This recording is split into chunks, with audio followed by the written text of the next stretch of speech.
Here's what we will not do, because we've already done it before. Welcome, well met, and well done. You've made your way here. This is Bespoke Musings, a channel where I muse on topics expertly crafted, specially curated, and tailor-made just for you. Like many people, I watched the Switch 2 Direct, hoping to get an announcement trailer for a new Fire Emblem game, only to end up massively disappointed with what we got. I'm not a huge Nintendo fan by any stretch of the imagination, so Mario Kart World and the new Donkey Kong game did nothing for me. Yeah, it does was cool or whatever, but it's also not really my thing, you know? I don't know. That entire Direct was a chop, quiet as it's kept. I see people making a fuss over the price of the Switch 2, and I'm just like, but why? What does it really have going for it at launch? Sorry, let me not be inconsiderate. Regardless, I was disappointed that, after all these years, we still have no news on the next FE game. Engage was a decent enough game, sure, but I'm sorry, it just wasn't as great as Three Houses was for me. From the story, to the characters, to, yes, even the gameplay, I preferred most things Three Houses did to Engage. We've also heard about the genealogy of the Holy War remake on the horizon, which I'm thrilled for if it does turn out to be true, since I've never played the original, but at this point, it's yet to manifest. So, while we're in this FE news limbo, I figured why not just talk about what I want in the next Fire Emblem game.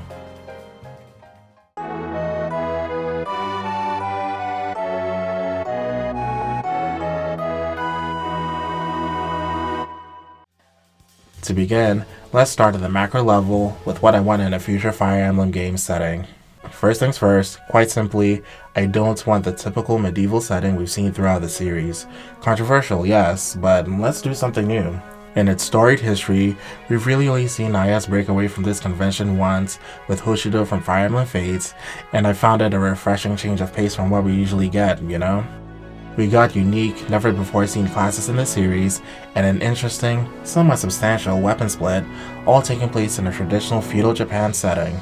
Now, it still had to share a stage with the more classically medieval Nor, and it was the less compelling of the two gameplay-wise, but hey, at least it was something. With so many real-life cultures to pull from, I'd like to see an FE game in settings such as the Song Dynasty of ancient China, with cues taken from the water margin naturally, ancient Egypt, with locales established in the harsh desert, juxtaposed with fertile riversides, ancient Greece, with the famed Colosseum that plays host to tournament art between rival city-states, Mesoamerica, where scholars, priests, and the nobility play deadly games of courtly intrigue and impressive pyramids. Even in medieval Norse, does yours count? Or Celtic setting, does genealogy? Would be something. Barring that, if we have to be in a generic medieval setting, at least switch up the biomes we play in. No more grassy knolls and castle interiors as our main stages. An Arctic Emblem could give us puzzle-like stages, where units that start their turn on an ice tile would get a small bonus to their movement, but would only be able to move in one direction on their next turn, with snow tiles halting their movement entirely. Meanwhile, a jungle emblem would have thick tall trees to deter flyers, and a misty forest floor to hamper grounded units' vision, a debuff to accuracy, or fog of war, either or. You could even introduce a height element and divide maps into the spacious lower layer and the constrained upper area, where units that climb the trees from the lower section can move above unlimited branch tiles, fighting other climbers and flying units. I'd also love a nautical emblem, where players commandeer a ship and fight pirates and enemy navies. Give us ship-to-ship combat, aquatic classes, and we could even see an inverse of the jungle maps, where instead of having an upper layer where we fight in the forest canopies, we dive underwater and fight sea-bound enemies. There are many ways for IS to approach the next Fire Emblem game, and I hope they can at least give us something more than the generic medieval settings we're accustomed to. Immediately off the bat, the next thing I 100% want from the next Fire Emblem, and for succeeding entries afterwards, is a unique lord. We're not doing a sword-wielding dragon-blooded lord, the door is closed. Both FE Warriors and Engage have let the cat out of the bag, a see-through bag at that, because, as we've all known for ages, we're inundated with the same archetype for main characters. It's time for something new. Where are the Lance and Axe Lords, the Pure Mage and Archer Lords, the Flying Lord, the non-dragon Shapeshifting Lord? So many classes and archetypes in the series, and yet we always default to Sword Wielder and Dragon. And before anyone starts, I'm specifically talking about the main character, not the deuteragonist. I don't care that Claude is technically a Flying Archer Lord, I want Byleth to be the Flying Archer, you know? On the class mechanics side of things, I'll be very honest, I can pretty much take whatever IS gives. I initially thought I would come here to rail on reclassing, but I don't care one way or the other what type of reclassing mechanic we get, or don't get. I'm more interested in class balance. Male-female exclusive classes? I prefer a Fate situation where all classes are open to everyone. I know witches and ballisticians, but those are DLC classes. Anyway, it doesn't bother me much, as long as these classes are balanced. Female units having access to early game flying, while males get, well, nothing at this point, is neither fair nor balanced. Fighters, warriors, heroes, berserkers, and many other previously male exclusive classes are gender neutral at this point. Brawlers are 3 houses exclusive, and dark mages were only male exclusive in 3 houses, to my knowledge. Even if we had any of these, as male-only classes consistently throughout the series moving forward, they'd still pale to the usefulness of flight. Again, I think gender-exclusive classes are fine. In fact, I like having them for the sake of uniqueness, but male units should also have access to an exclusive class that's just as useful as the Pegasus Knight. Outside of that, a class balance I'd like to see is making armored classes more viable. Now, I've played my fair share of Fire Emblem, and even though I haven't played them all, I've played enough to know that armors tend to be some of the worst characters or class choices, depending on the entry, compared to almost everything else in the game. They're cute in early game or whatever, since they can contribute to some tanking, but between their low movement, low speed, which makes them weak both offensively and defensively, and their crippling weakness to both mage units and specialized weaponry, they fall off hard. Now, I don't know what to do about their speed, and their weakness to magic is par for the course, but for movement, have you guys played Wild Arms XF? Crossfire? Of course you haven't. Most of you are either too young, or didn't know the game existed at the time since it was confined to the PSP, but in XF, there's a class called the Berserker, who has a movement style completely different to any other class in the game. Remember the ice tile effects at the top of the video? Berserkers in XF had the highest moveset in the game, but they were also forced to move in a straight line. If we adapted this to infantry armors and made it into one of the class skills called Forward Advance or something like that, it could allow them to at least charge to the front lines and do something. Get rid of an archer, set up a choke point, reach a key fortification before the enemy, something, instead of simply lagging behind everyone else as they reach key locations and take down everything in their path. Again, this doesn't make armors completely broken, they still have low speed, and a mage or an enemy wielding hammers and magical weapons can still threaten them, but they can at least have a useful niche in battle post early game tanking. Another class type that bothers me balance-wise are flyers, as some of you might have picked up. Pretty much the inverse of armors, flyers are extremely mobile, fast, powerful units, and almost always end up being the best characters or classes in the game, and honestly, it's time for IS to clip their wings. There are just too many things that they have going for them, and I'd like to see them fall in line with the rest of the classes. You know, balance. Ooh, I know, this is such a controversial take, but it's true. Flyers tend to make every map a cakewalk, and there's no opportunity cost to using them. Outside of stages filled with ballistia or wind cannons, you lose nothing by fielding a flyer, and even then, just destroy the ballistia or cannons and you're good to go. In the previous section, I mentioned jungle maps with tall trees that could hamper flyer movement and make attacking the lower floor an impossibility, but what if we get aerial hazards to do much the same? Like, can we get excessively tall netting poles that prevent aerial units from entering the tile? A magical low-flying thunderstorm? How about a wind turbine? I can deal with a bit of anachronism in this instance. I don't know, we need something to stop flyers from dominating every map and every FE game. Hyperbolic, yes, but not too far from the reality. Moving on to something different, I'd like to see biorhythm make a return. In this modern FE era, we've seen so many old mechanics make a comeback, and I'd like to see how biorhythm would be handled in these modern games. Now, I'm not the most versed in the FE series, especially the older entries. Sacred Stones was my first Fire Emblem, and I've played Path of Radiance a couple of times in the past, but I couldn't tell you a single thing about this mechanic. Good, bad, or indifferent, I have no say on it. I just want it back since it's one of the old mechanics that haven't been revamped for the new age. Finally, my last note in this section of the video is about map objectives. In my opinion, strategy games live or die by two things: map design and map objectives. An SRPG can have a great story, compelling characters, unique mechanics, what have you, but if the map design isn't innovative and clever, and it doesn't have map objectives that cause players to approach battles in different ways, it's not a competent SRPG to me. No shade at all to this company, my second ever video was about one of their games, but this is a huge issue plaguing Nipponichi software titles. The games they make have some of the most interesting and in-depth mechanics I've ever seen across all genres, but it ends up meaning nothing when every map is solved by hitting enemies with the most damaging skills you have from the most powerful weapons you can get from grinding. Now, it's not the way I play those games, but it's still very easy to fall into this playstyle. The Fire Emblem series, thankfully, does not have this problem. Mostly, map designs are still pretty interesting and clever, but I have to say, map objectives have been faltering for a while now. We get a non-route or non-defeat the boss objective here and there, but IS needs to give us more. I want more defend and escape maps, and whatever happens to seize objectives, to survive objectives. I'd even take more protect missions with, let's say, life reverse charges, than get more pure route conditions just for novelty's sake. Even with older objectives, we can switch things up. A seize condition can easily be turned into a catch objective, where instead of approaching a stationary target, we chase down a mobile one. A survive objective can be less of a defense mission, where we hunker down in one spot and try to last for the requisite turns, and more like a dodge mission, where you have to move around the map to avoid Oko field attacks. And why just stop at familiar places? Let's get new objectives like a decipher condition, where you have to solve a puzzle on the map while dealing with enemies. Maybe we have to stand on 4 pressure plates in a certain order to complete the map? How about a construct objective? And just so you know, we're getting into gimmicky terrain here.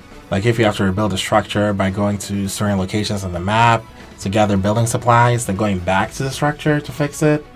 I don't know. At least I'm trying to come up with something. Regardless, the point I'm trying to make is that I want FE games to have more variety in their objectives. So many ways to create a map, yet we get route and defeat missions over and over again. Let's switch it up.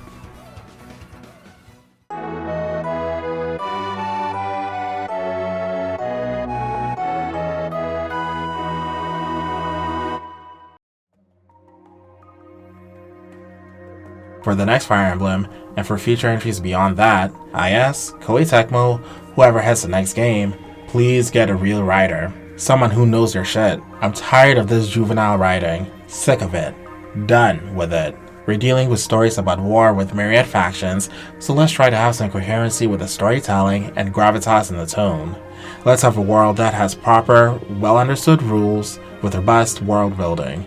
Let's lean more into the political and less into the fantastical. Look to games like Tactics Ogre, Final Fantasy Tactics, and Triangle Strategy for more of what I want in future FE games.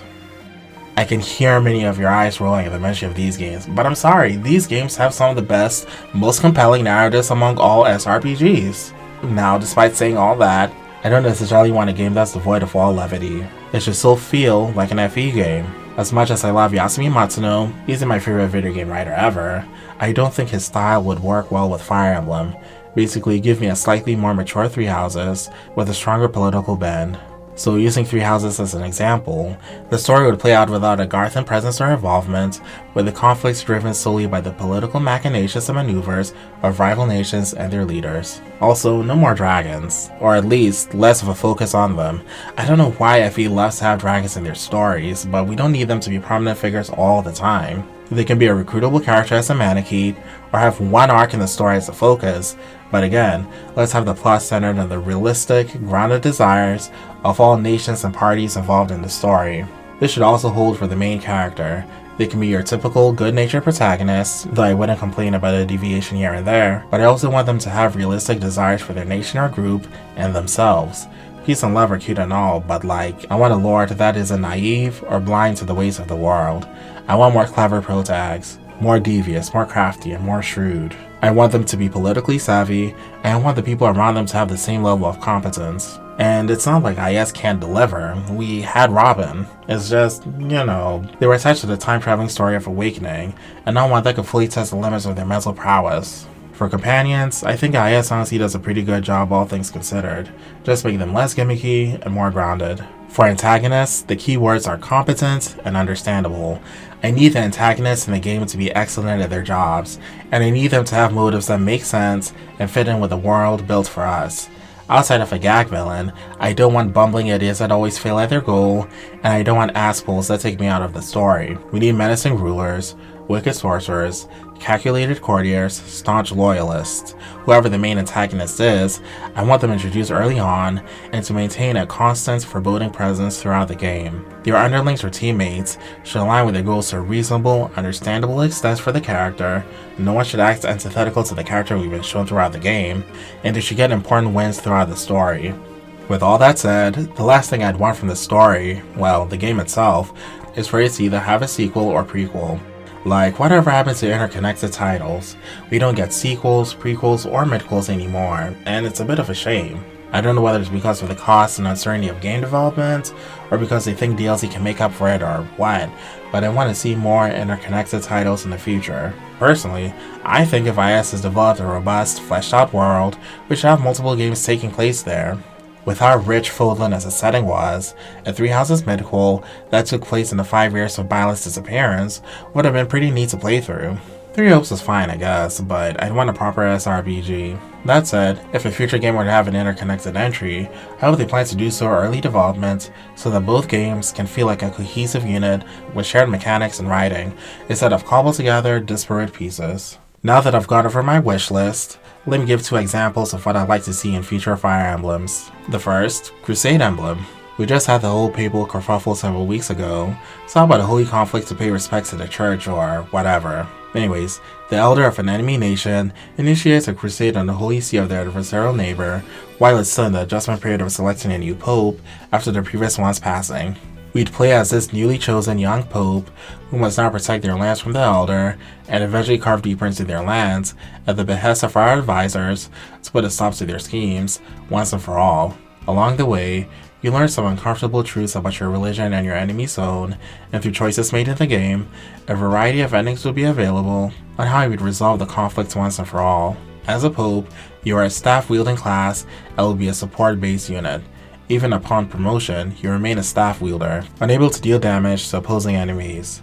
In return, you get access to an infinite use PRF staff that gives access to a powerful buff and or debuff spell a limited number of times per battle.